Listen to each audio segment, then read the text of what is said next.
de Zambo Anguissa. Zambo Anguissa, que Napoli a mis sous pression, dont il aurait reçu les demandes d'explication par rapport à sa destination finale. Et il aurait donc, selon certains dit, expliqué à ses coéquipiers que ceux qui les ont demandé désobéir à la Fédération camerounaise de football, apparemment, selon cette information, c'était quelque chose de bien planifié, sont allés un peu plus loin, que ça ne devait pas arriver à ce niveau-là, selon la déclaration des Ambouanguissa. Et il leur aurait demandé à ses coéquipiers d'aller jouer le match à Garoua et que c'est la FECAFOOT qui organise, c'est la FECAFOOT qui a dit que cette attitude différente ne va pas être bien pour eux. Zambo dit ça. Il y a eu beaucoup de commentaires. Lui, moi, je peux comprendre Zambo parce que lui, il est venu à Douala. Il pouvait prendre le billet d'avion pour atterrir à Yaoundé. Brian Beme aussi est parti de l'Angleterre pour Douala. Il pouvait arriver plutôt à Yaoundé.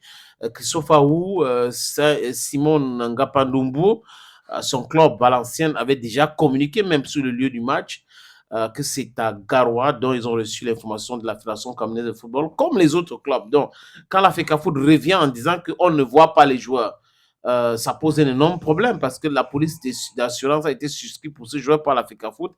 C'était l'exigence de beaucoup de clubs européens aujourd'hui. Et là, comme je disais tout à l'heure, les mails ont commencé à chauffer les gars ont commencé à paniquer. Il fallait trouver une solution rapidement à ce problème. Et Zambo n'était pas très content. Pour ceux qui ont regardé les images qui circulent même sur les réseaux sociaux, Zambo Anguissa, Brian Beme, Christophe Aou, à l'aéroport international de Douala, n'étaient pas du tout contents. Ils n'étaient pas du tout contents parce ils sont venus pour le match et ils savaient qu'ils devraient dormir à l'hôtel qui n'est pas très loin de chez nous ici. Et quelqu'un d'autre est venu les prendre. Il y a eu les pressions énormes, c'est ce qu'on a eu comme information, pression énorme au niveau de l'aéroport international de Douala. Et on les a pris, on les a amenés dans un hôtel qui n'est pas très loin de l'aéroport international de Douala. Après, on les a mis dans un vol pour Yaoundé. Et voilà aujourd'hui qu'il y a eu l'intervention du président de la République à travers le Premier ministre qui a reçu les hautes instructions de régler cette affaire et que chacun reste à sa place, chacun respecte tout simplement les règles. La loi, c'est la loi. Si la loi dit que c'est la FECAFOOT qui gère ça, la loi dit que c'est le ministère qui gère ça, ces deux entités-là devraient comprendre que voilà mon champ d'action, ça s'arrête là, l'autre continue ici pour ne pas créer des tensions inutiles. Donc, le Premier ministre, j'ai même regardé l'image même dans le hall de la primature, c'était cette même image des Zamboanguita qui avait un visage très fermé. Donc, ça veut dire quoi? Ça veut dire que il y a une certaine vérité aussi dans cette sortie.